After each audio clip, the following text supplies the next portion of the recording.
in a hint that the crackdown into terror financing in Kashmir could reach the doors of prominent Hurriyat leaders.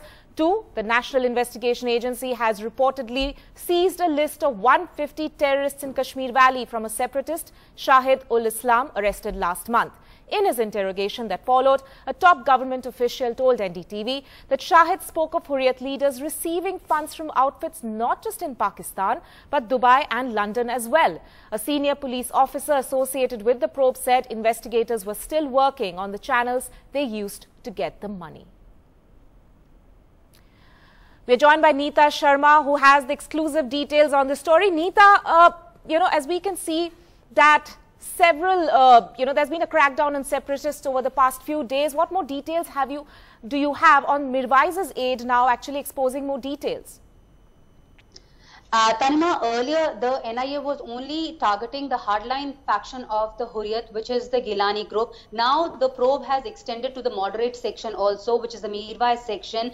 His political secretary, Shahidul Islam, has already been in custody of NIA for last 10 days or so. He has revealed many things. NIA also tells us when they raided his house, they recovered a list of 150 active terrorists in Valley.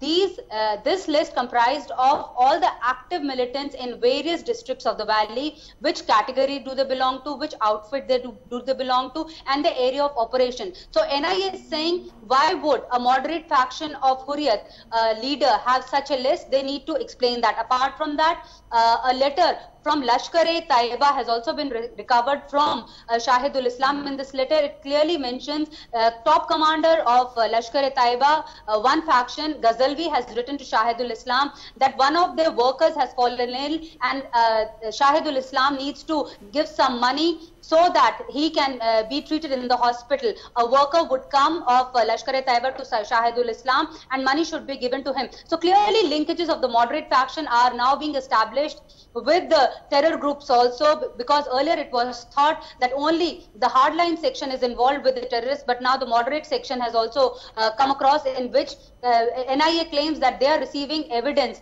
The main focus of the NIA investigation is the funding of the Hurriyat group, because they claim in last few years nobody has questioned them about their funding.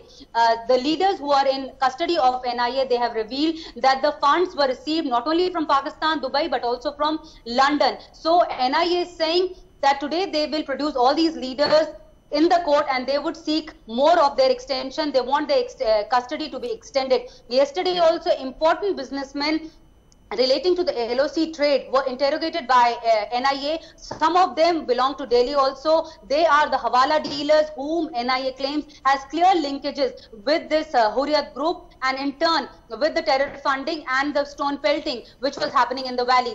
After the arrest of these all leaders, NIA claims the instances of stone pelting has come down in Valley many a fold.